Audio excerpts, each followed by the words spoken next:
What if everything I thought I knew about life, love, and the afterlife was turned upside down in a single moment? For me, Chloe Foster, a routine evening took an unimaginable turn, leading me to experience something beyond anything I had ever expected. A near-death experience that would change me forever. In this captivating story, I share the unforgettable moment when I was pulled from my body, witnessed the chaos of my accident from above, and was drawn toward a light that revealed a truth far greater than anything I had ever known. What I saw next was beyond my wildest dreams. Would you be ready if the moment came for you to meet Jesus face to face? I'm 42 years old. I work as a pediatric nurse in Chicago, and I'm married to my wonderful husband, Oliver. Together, we have two beautiful children, Amelia and Mason. But 3 months ago, something happened that would change my life forever. A near-death experience that completely shifted my perspective on life, love, and the afterlife. It was a Tuesday evening when I finished my shift at the hospital, eager to get home and enjoy dinner with my family. The last thing I remember was stopping at a red light just a mile from home.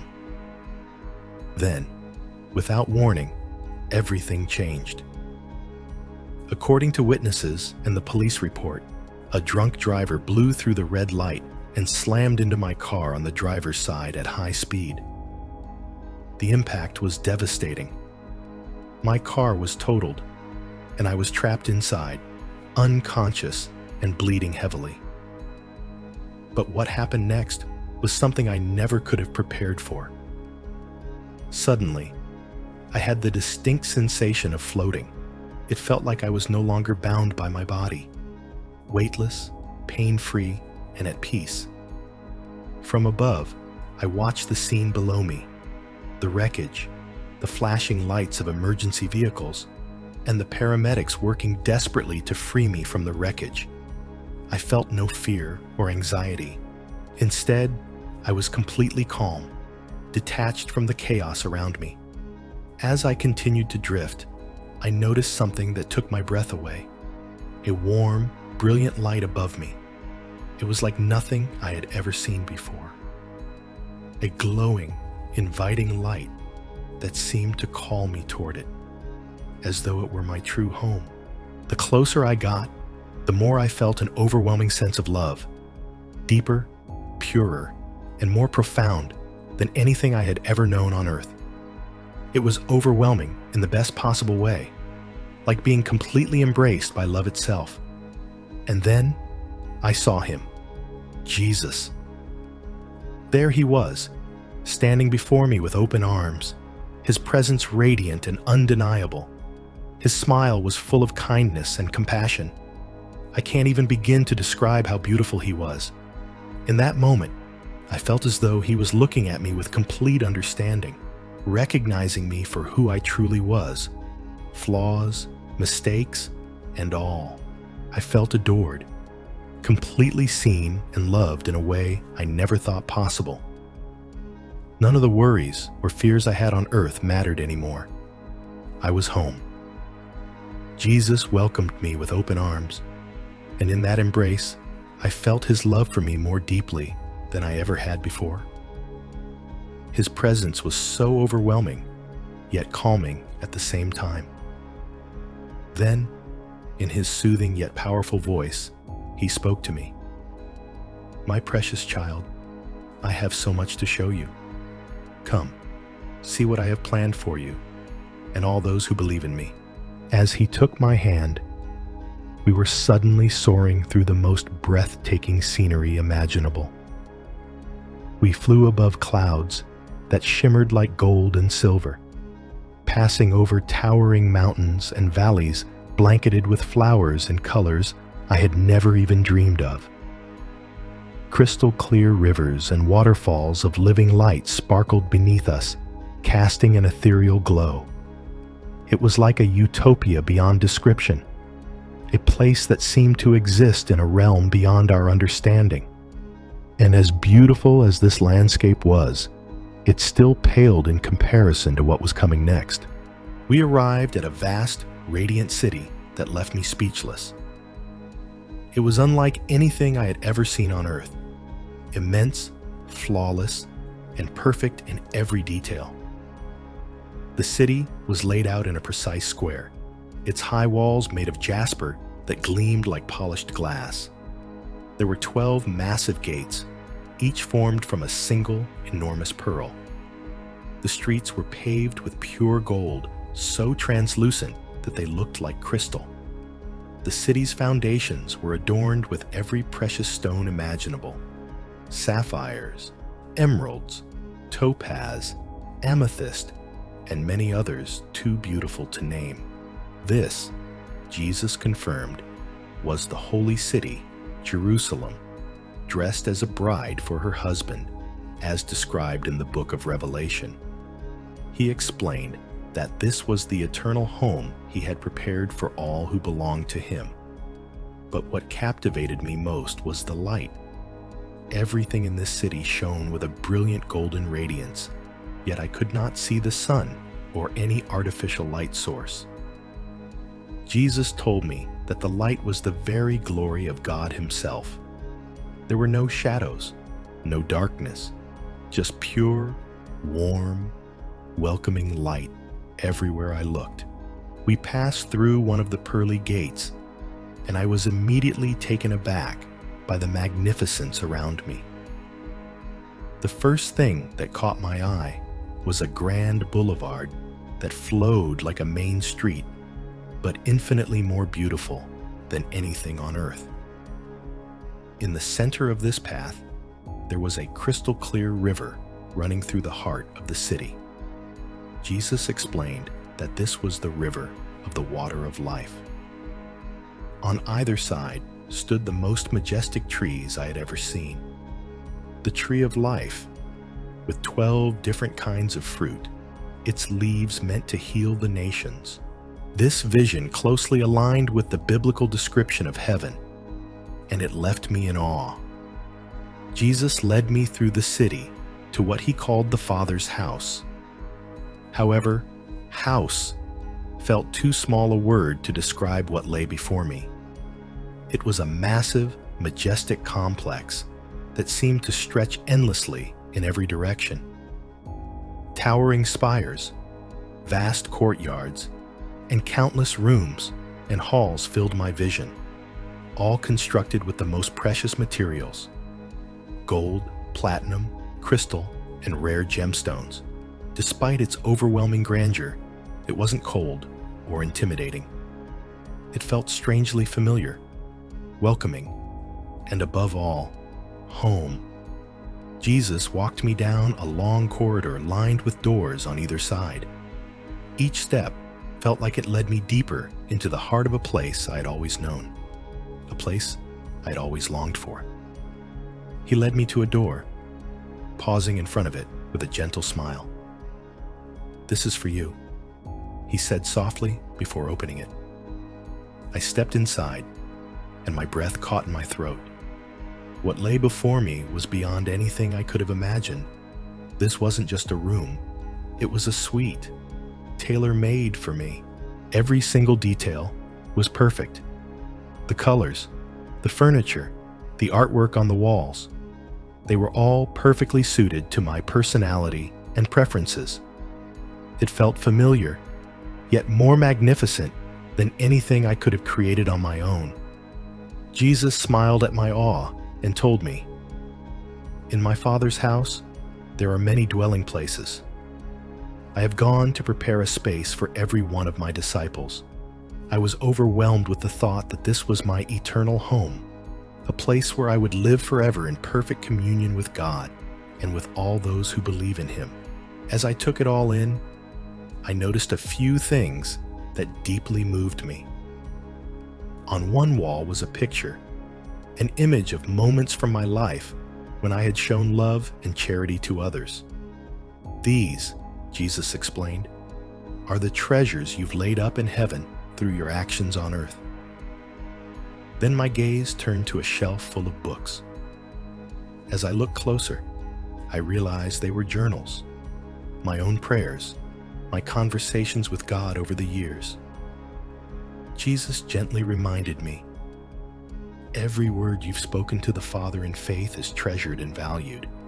Lai, it struck me how personal everything in this room was.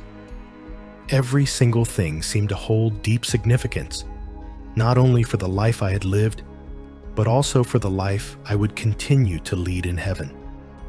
I turned to see a display case filled with medals, or what looked like awards.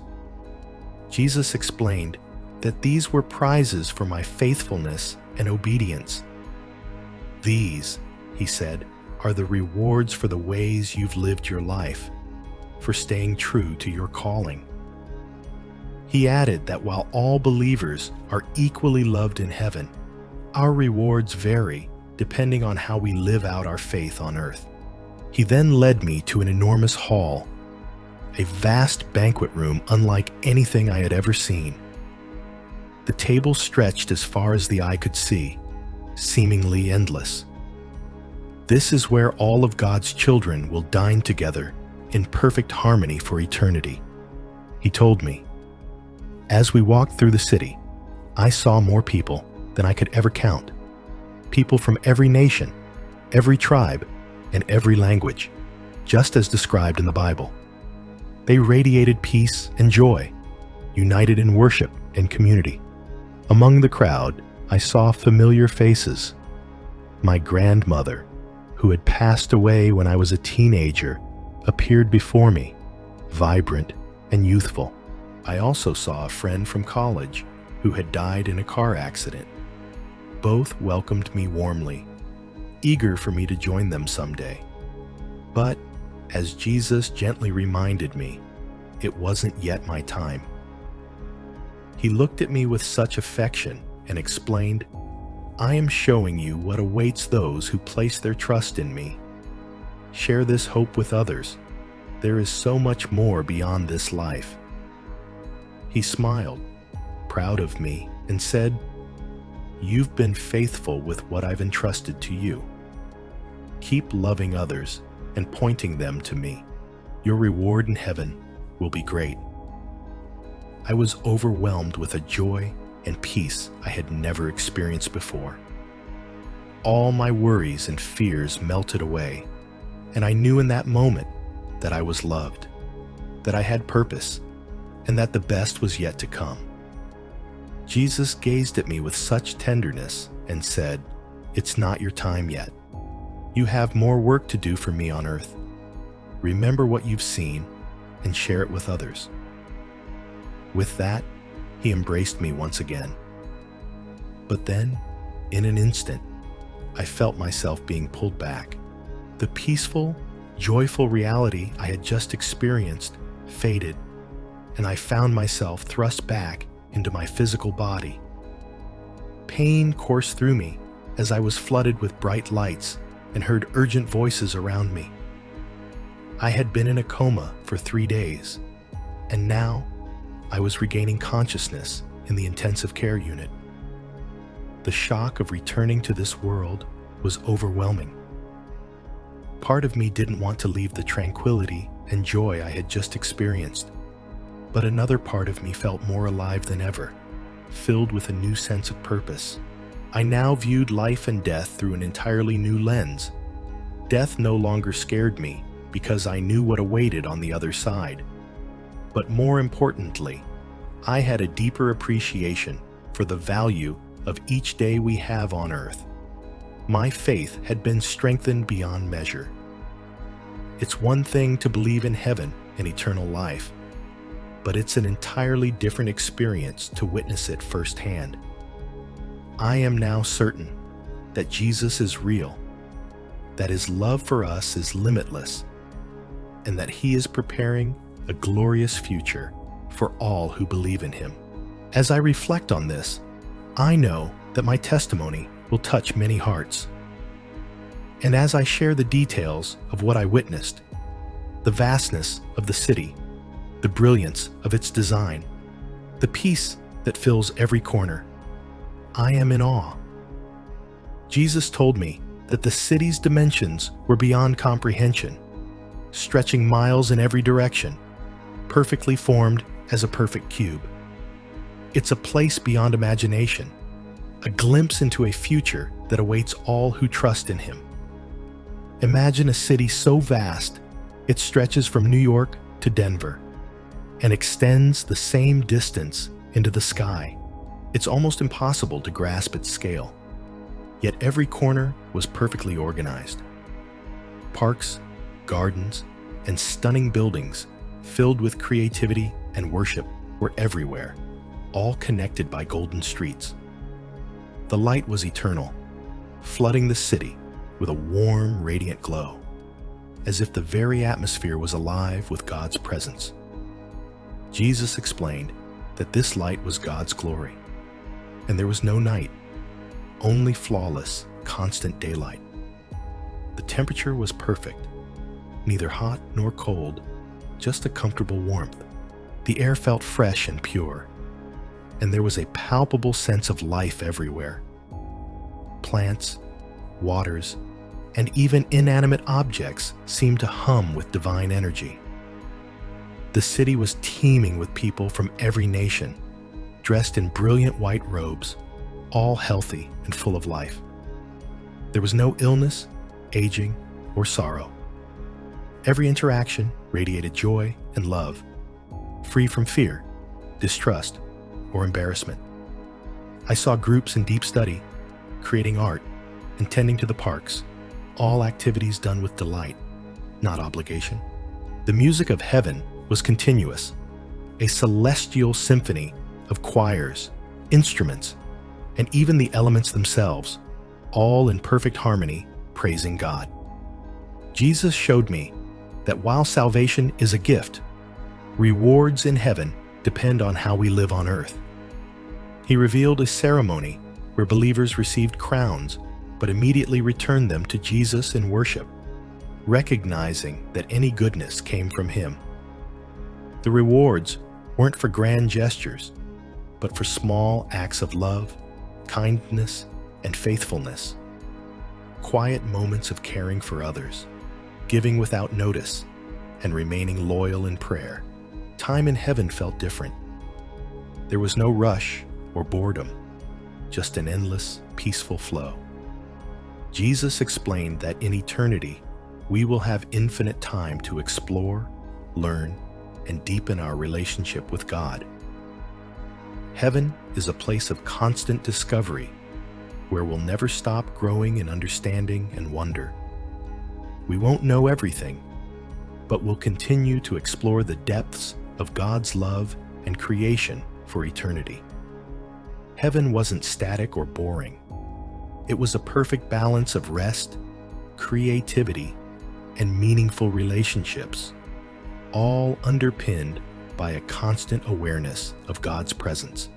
The essence of life in heaven seemed to mirror how we were meant to live, engaged in purpose, connected to others, and devoted to God. Then Jesus took me to a viewing room, like an observatory, overlooking the new earth, regenerated, free from sin and decay. It was stunning. Lush forests, sparkling rivers, towering mountains, and vibrant colors. The animal kingdom lived in perfect harmony, just as the Bible describes. There was no pollution, no death, only beauty and peace. Jesus promised that we would enjoy discovering and stewarding this new creation, with adventures beyond our imagination. But He also reminded me that while the new earth would be wonderful, our ultimate joy would always lie in our relationship with God. But then, He showed me something sobering: a vast white throne with all of humanity gathered around. Every life, every thought, word, and deed was laid bare. For those who had accepted Jesus, His blood covered their sins. But for those who rejected Him, the judgment was horrifying. I saw a dark place, separated from God's presence, where those who chose to reject salvation would face eternal misery. It broke my heart, and I realized how crucial it was to share this message with others. I also saw countless angels, each with their own role, some as messengers, some as guardians, all deeply devoted to worshiping God. One angel told me how they rejoice when a sinner repents. Jesus taught me that prayer is powerful and that God cherishes every prayer. I witnessed a room filled with golden bowls, containing the prayers of God's people, rising like incense before His throne. Every prayer is heard, and though the answers may not always align with our expectations, God always responds in love and wisdom. As we walked through the heavenly halls, Jesus opened the door to my room, a place perfectly suited to me. It was large, bright, and filled with everything I loved, from music instruments to books. He explained that every room in heaven is designed to reflect the unique desires and personalities of its inhabitant, constantly growing as our relationship with God deepens.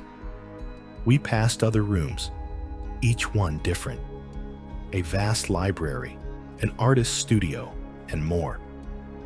Heaven offers endless opportunities to explore and develop the gifts God has given us without limitation.